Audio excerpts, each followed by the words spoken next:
Turkey, modern, powerful, and a rarity in this area, is prepared to defend herself against any aggressor. Exploited by foreigners, the people are sunk in poverty, mostly illiterate.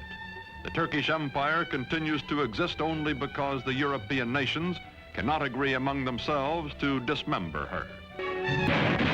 February 1915, the British plan to force the Dardanelles past Gallipoli, take Constantinople, and free Russian shipping in one naval campaign.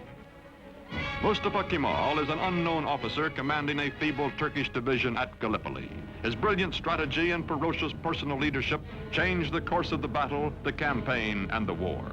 After 10 months, the British signal defeat and steam away, leaving a new hero in Turkey. One victory, one great military commander are not enough. The defeat of the Central Powers by the Allies brings the end of the old Ottoman Empire.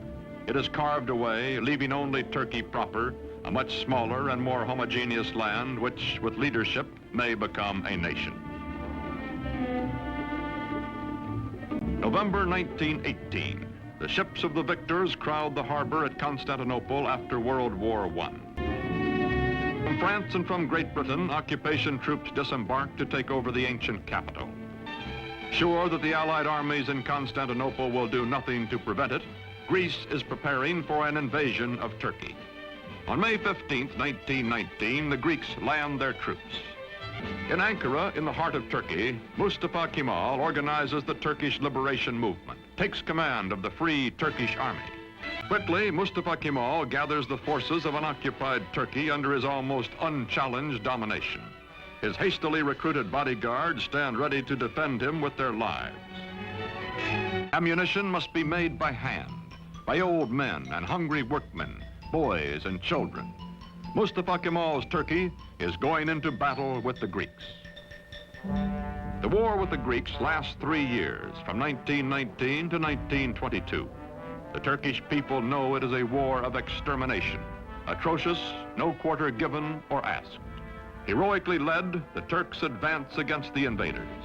The women leave their endangered homes to carry shells to the army.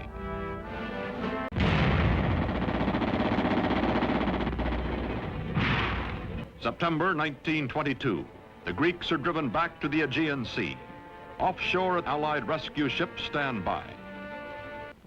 September 9th, 1922. The Turks enter Smyrna, last stronghold of the invaders. They take vengeance against the Greeks for whole Turkish villages wiped out, for their kinsmen massacred. The burning of Smyrna, the final atrocity that both the Greeks and the Turks disavow, ends a war that has become an unendurable nightmare for both sides. Its polyglot population takes to the sea as the flames destroy the great Homeric city. Star and crescent fly over liberated Turkey. Mustafa Kemal Pasha, married to a woman of Smyrna who personifies his ideal of Western freedom for all Turkish women, is chief of state and supreme commander of the army. With the winning of the war, he removes his uniform, never to wear it again. He is now granted dictatorial powers by the elected National Assembly. In Constantinople, to be officially renamed Istanbul, the foreign occupation troops are evacuated. In the fall of 1922, Sultan Mohammed VI, whose family has reigned for 7 centuries, fears for his life and goes into exile as crowds cheer his going. First president of the First Turkish Republic, Mustafa Kemal, during the 1920s, keeps his limitless wartime powers and his command of the army, makes the hard, dry town of Ankara his capital. His fantastic dream is not of empire or conquest, but of creating a democratic Turkey, a new kind of Turk in his lifetime. Ataturk, who has eaten the black bread of poverty and lived in the front lines of war, acquires the trappings of power. There are 2 ways of conquering, says Ataturk, by the sword or by the plow. When the Great World Depression of the 1930s slows down economic reconstruction in the country, Turkish people by the thousands wait for Ataturk to bring him their troubles and their problems. To the man in the street, Ataturk is his personal boss and his personal friend, willing to listen, wanting to help.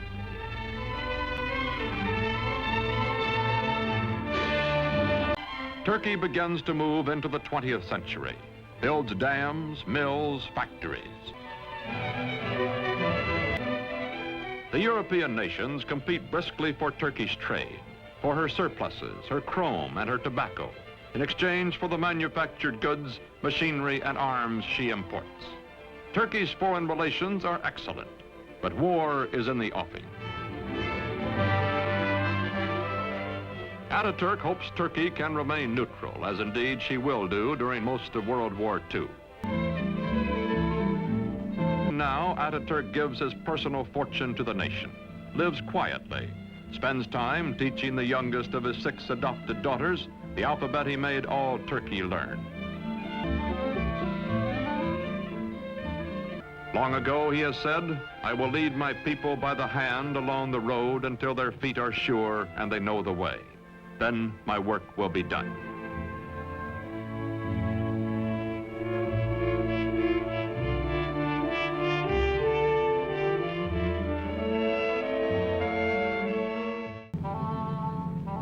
On November 10th, 1938, Ataturk dies at the age of 58.